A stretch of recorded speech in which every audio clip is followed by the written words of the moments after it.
Jeannae Ingram was born in Cali and had a sunny personality to match. By 23 she had started nursing school because her dream was to be like her father. He was proud to see his daughter start school and follow in his footsteps. Jeannae lived with her parents. Eventually she started dating her next-door neighbor Dante Webb, who was 22. They started off good, but over time Dante began to make remarks about her weight and looks that hurt her feelings. He was controlling and possessive. She grew introverted and self-conscious when she was with him, and family noticed. She wasn't herself. Her personality had changed. Dante was her first lover. After 8 months she had enough and broke it off with him. She told him she wanted to be friends and ended it. After a while she met 23-year-old Timothy Johnson. He was kind of street and thuggish, which was attractive to Jeannae. He was tall and athletic. She liked his rough edge and swag. He had just been released from prison a month earlier. He hadn't landed a job yet, so he had plenty of time for Jeannae. They soon became a couple. Jeannae did anything she could for her man.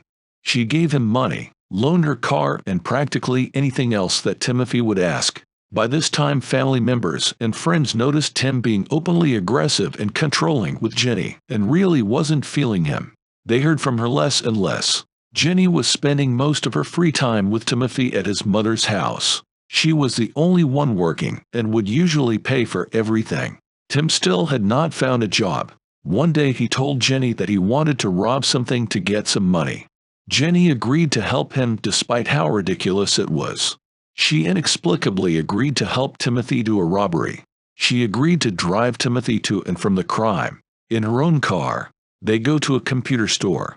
Timothy plans to steal laptops and sell them quickly to a pawn store he knows. They get to the shopping mall and ride around to find a spot near the computer store at 2007 West Avenue K. They park and Timothy gets out and heads to the computer store on foot. In the store is 59-year-old Reed Keith, who was talking to his friend John Cummins. They were working together on a computer when Timothy came into the store with his ski mask down and pulls out his gun. He announces that this is a robbery and orders both of them on the floor. John bent down and got on the floor as Timothy had ordered, but Reed stood his ground and challenged him. He questioned him as to what he wanted and why he picked the store. Timothy got impatient and shot Reed 3 times, once in the leg, the chest, and the head.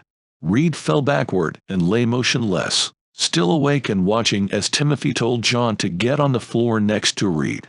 John was careful not to make eye contact or challenge Timothy in any way. When Timothy raised his gun to shoot John, John begged for his life, stating that he hadn't looked at his face and couldn't testify against him. Surprisingly, Timothy decided not to shoot John and went back to collecting laptops to steal. When his back was turned, John got up and ran out the store.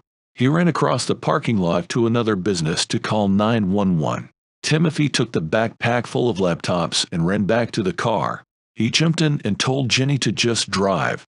Jeannae sped off as a witness wrote down her plate number. Her and Timothy had no idea that they were being watched. They went straight to Timothy's mom's house to drop Tim off. As soon as Jeannae drove off, Timothy called his ex-girlfriend, Kenzie. He tells her to come and pick him up. She agrees and arrives to get Timothy in 30 minutes. They get on the highway and take off to LA, which was 100 miles away. Jeannae has no idea that her thug lover boy has left her and taken off with another woman to hide out in LA, as she is pulled over by police who easily recognize her car. She was arrested and questioned for the crime. She protected her lover and gave no information to help.